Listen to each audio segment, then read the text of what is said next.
François de Negroni, Afrique fantasme, essai, Plomb, 1992. Page 237, épilogue. Le raciste et son double. Au bord extérieur de l'analyse froide, la guerre idéologique continuera de devoir se mener sur deux fronts. D'une part, face au racisme anthropophage, machine à dévorer les différences humaines, faux universalisme messianique dont se part toujours encore tout impérialisme colonisateur, réducteur, prédateur. D'autre part, face au racisme mixophobe, ce faux respect de l'autre, dont se griment aujourd'hui les pulsions d'exclusion, les mythes jumelés du sang pur, du peuple homogène et du corps national saint, voire le culte de la culture nationale immaculée et de leur commun envers la hantise du mélange. Ni la réduction de l'autre au même, ni la protection du même contre l'autre par le bâton de longueur de la différence si noble. Se situer au-delà du racisme implique, en tant que première conséquence, de penser par-delà l'antiracisme, qui est son ombre, son double autant que son produit, et sa cause motrice aujourd'hui, depuis l'apparition d'un antiracisme hégémonique, institutionnel et professionnalisé. Pierre-André Taguieff, La force du préjugé. Essai sur le racisme et ses doubles, pages 413 et 490.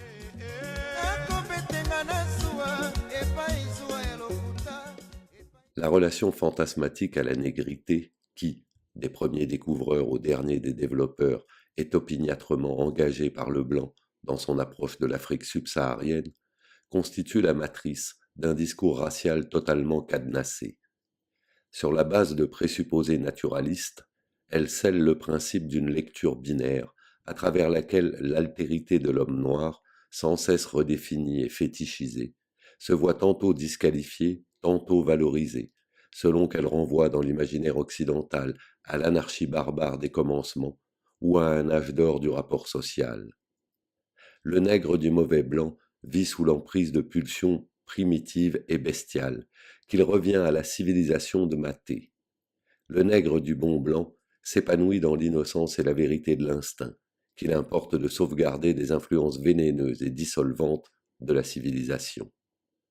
Entre le raciste négrophobe et son double humanitaire, l'antiraciste, dont les figures et les incarnations successives naissent et procèdent de ce conflit initial des interprétations, il y aura donc explicitement et systématiquement heurts à propos de tout, mais fondamentalement accord sur l'essentiel.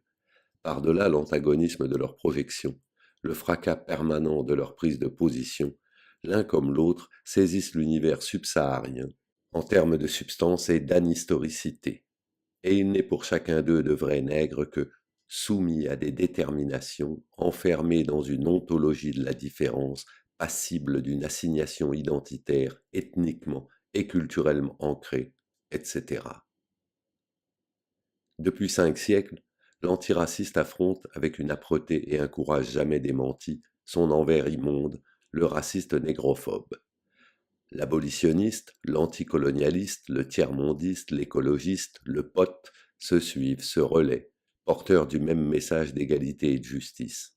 Au mépris des risques personnels souvent encourus, ils luttent contre l'arbitraire, les sévices, la coercition, les pratiques cyniques de l'impérialisme, la récurrence des rationalisations et des stéréotypes raciaux.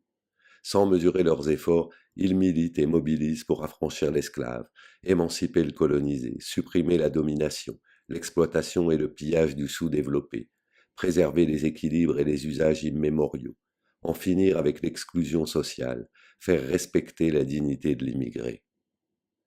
Pourtant, en dépit de leur rectitude morale et de leur honnêteté subjective, malgré les victoires politiques qu'ils remportent et les avancées juridiques auxquelles ils aboutissent, ces perpétuels protestataires demeurent intégralement captifs de la relation à la négrité, des projections et des représentations dont ils combattent avec tant d'indignation et d'efficacité les implications concrètes négatives. À la manière du démocrate prosémite décrit par Sartre, ou du colonisateur de bonne volonté, distingué par Memmi, l'antiraciste négrophile défend ses opprimés au nom d'une humanité abstraite et fictive, d'une universalité théorique du sujet et de ses droits. Mais ce qui lui échappe ainsi en contenu événementiel, en profondeur socio-historique, il le regagne aussitôt en densité ontologique, à travers l'immédiateté naturelle postulée du noir. Cette possibilité de glisser de l'homme universel à l'homme naturel, évidente dans le cas du noir, est beaucoup moins plausible pour ce qui concerne le nord-africain colonisé de Mémi, et ne l'est plus du tout lorsqu'il s'agit du juif de Sarthe. Parmi les différents processus de racialisation, celui dont fait l'objet le nègre est en effet le seul qui constitue l'autre sur la pure et simple base d'une opposition sauvage civilisée. Il identifie la liberté à la reconquête d'une authenticité originelle, perdue, aliénée, falsifiée, à la réappropriation des valeurs traditionnelles, à la renaissance des chartes ancestrales, à une adéquation retrouvée à l'essence négro-africaine, et ne cesse par là d'entériner la vision fixiste de ses adversaires, voire de l'alimenter en schéma idéologique, notamment quand il appuie son argumentation sur une conception jalousement ethno-pluraliste des cultures que le négrophobe s'entend très bien à utiliser afin de légitimer sa hantise des mélanges, de justifier la ségrégation, le parquage, le développement séparé, l'apartheid. C'est une noire qui l'affirme. Les politiques africaines d'africanisation ne sont-elles pas les meilleurs garants de la pérennité du discours xénophobe d'un Le Pen et de toute cette jeunesse anti-tiers-mondiste qui maintenant crie « la Roumanie avant la Tanzanie ». Ce langage plein d'équivoques de l'antiracisme parvient enfin, par l'entremise des chantres de la négritude, à investir l'espace mental subsaharien et à le coaguler en catégories substantivistes et passéistes, dont les retombées collectives les plus manifestes sont la servitude, l'incarcération culturelle, la marginalisation planétaire. Le noir apprend très vite à se percevoir comme un être dépourvu de pouvoir d'action réel sur le présent. Il est persuadé d'être totalement étranger à l'histoire contemporaine du monde, souligne Axel Kabou, qui analyse le déploiement hégémonique, les dérives et les ravages de cette africanité griffue. Et elle ajoute « Partout en Afrique, on note une absence cruelle de projets de société cohérents, d'idées neuves. Seule émerge de l'inertie organisée, une ambition crépusculaire, celle de rester soi à n'importe quel prix. » L'enracinement culturel a essentiellement pour fonction de perpétuer la misère, en échange de gratifications psychologiques, poursuit encore Axel Kabou. Des gratifications qui, à en croire Monenembo, ont perdu beaucoup de leur saveur millésime. Bonjour mon frère, au revoir mon frère, assieds-toi mon frère, sinon je t'abîme le portrait illico presto, mon frère est néanmoins très cher. Nous sommes affectueux jusque dans le crime. Je me demande quelle subconscience, signification nous accordons encore à ce litanique vocable. Peut-être plus rien, un simple bijou de locution pour parer notre chaotique discours. L'actuelle sensibilisation générale aux problèmes de coexistence entre communautés ethniques, les campagnes publiques de tolérance envers l'étranger et ses spécificités, la professionnalisation de l'humanitarisme exotique qui vont de pair en Occident avec la montée d'un comportement de rejet, d'ostracisme, de provocation verbale ou d'agression physique, ont donc sans surprise, comme corollaire intellectuel, une formidable résurgence de l'ontologique, le triomphe absolu des référents et des thèmes naturalistes. Jamais l'Afrique n'a été à ce point la proie du fantasme blanc. Jamais racistes et antiracistes ne se sont retrouvés autant éloignés éthiquement et aussi étroitement solidaires sur le plan du préjugé, comme en témoigne la digne crispation des seconds dans des attitudes purement sentimentales et symboliques de vigilance verbale, de culpabilisation ou d'autocensure, de confusion démagogique. Et le noir, maintenu au cœur d'imageries encore une fois réanimées, n'a d'autre alternative que de jouer l'un des deux rôles auxquels le destine de longue date son statut d'archétype de l'être primitif, pourvoyeur de vitalité tellurique ou vilain bougre, selon la conviction à l'œuvre.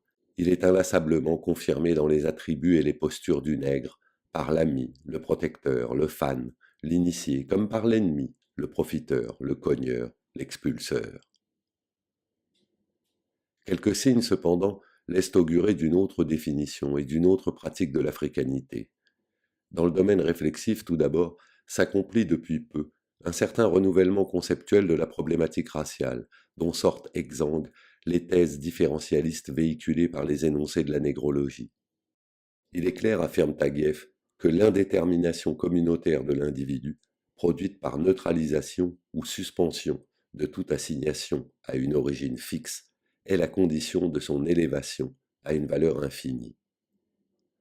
Sur le plan politique, par ailleurs, s'amorcent dans diverses nations subsahariennes des changements qui procèdent pour beaucoup d'un déblocage des psychologies et des mentalités, d'une rupture avec les modes de pensée post-indépendantistes, du démantèlement de l'imaginaire ethnologique auquel Untonji exhortait le monde noir.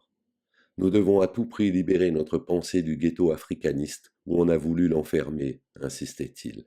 Sortir à toute force de notre prison intellectuelle, ouvrir une brèche dans l'espace clos de nos fantasmes collectifs pour y laisser surgir la question théorique. Ces démarches, certes, demeurent balbutiantes, submergées dans un cas par les courants idéologiques dominants, menacées dans l'autre par le ressac des forces traditionnalistes. Mais elles n'en contribuent pas moins, une fois conjuguées, à insensiblement fissurer le support mythologique commun à la négrophobie et à la négrophilie.